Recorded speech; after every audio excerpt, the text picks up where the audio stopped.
सुमन रसोई में खाना बना रही थी। तभी उसने सुना अपनी सास की आवाज़, जो अपने नाती नतनी से कह रही थी, तुम तीनों कमरे जाओ, सबको नाश्ता और खाना बिस्तर पे मिल जाएगा, खा के प्लेट वहीं रख देना। तुम लोगों को सिर्फ पढ़ाई करनी है, कोई काम नहीं करने। फिर रसोई में आके सुमन से बोली सास, बहू सभी के लिए पराठा बना दो, रूमी के लिए पोहे और नंदू के लिए नूडल, सब बना के उन लोगों के कमरे में दे आ। जब खा ले वो सब तो प्लेट ले आना। जी मम्मी जी। सुमन ससुराल आई थी। वैसे वो अपने पति के साथ रहती है, लेकिन कुछ महीने पे वे ससुराल आ जाती है। उसे ग्रामीण परिवेश अच्छा लगता था। शुरू से वो पली बढ़ी हमेशा शहर में रही। शहरी भागम भाग से उसे चिढ़ होती, इसलिए गांव उसे आकर्षित करता। गांव में उसके ससुर और सास रहते थे। ननद की शादी पास के गांव में हुई थी। वैसे तो ननद की शादी को बहुत साल हो गए थे, लेकिन ननद महीने में 20 दिन मायके में ही रहती थी। 3 बच्चे थे उनके। बड़ी बेटी सुभी 16 साल की थी, रूमी 14 साल की और सबसे छोटा बेटा 11 साल का। जब भी सुमन आती ससुराल, ननद अपने बच्चे समेत आ जाती। घर में गाड़ी के लिए भी एक आदमी था। 8-9 लोगों के परिवार में सुमन अकेली पूरे घर के काम करती, लेकिन कोई एक गिलास पानी से भी मदद नहीं करते।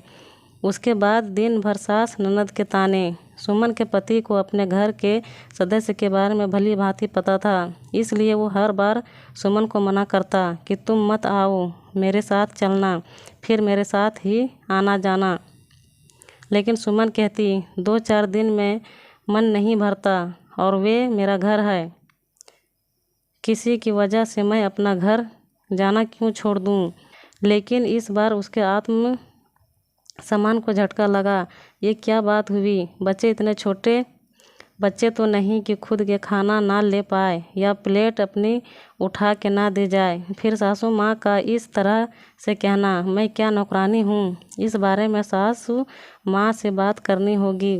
शाम में वे सासू माँ के साथ आंगन में बैठी थी, तो उसने सोचा अभी बात कर लूँ। उसने कहा, मम्मी जी, सभी बच्चे आप कहें खाना खुद ले ले और अपनी अपनी प्लेट खुद से साफ़ करे, नहीं तो रूमी को बोलिए वो अपने भाई बहन का प्लेट साफ़ कर के रखे।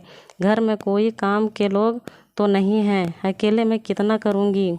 ये सुन सास उसकी भड़क पड़ी। बहू तू कह रही है अपने नाती नातिन से मैं काम करने को कहूँ?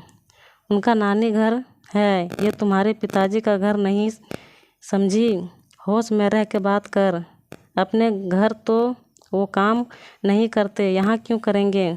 लेकिन मम्मी जी, बच्चे तो थोड़ा थोड़ा सब सीखना चाहिए ना। सुमन ने धीमे से कहा, अब तू मुझे सिखाएगी? तू सबकी दादी क्यों बन रही है? अपने काम कर। सास ने अपने तेवर दिखाते हुए कहा।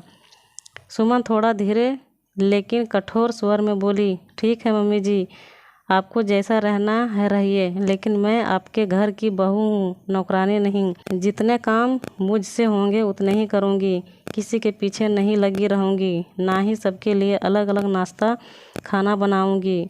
एक ही तरह का नाश्ता बनेगा, जिसको खाना है खाए, वरना अपने से बनाए। ये घर मेरा भी है, इसलिए मेरा काम क्या है मुझे बताने की ज़रूरत नहीं। सास अपना समूह लेके उसको देखते रह गई।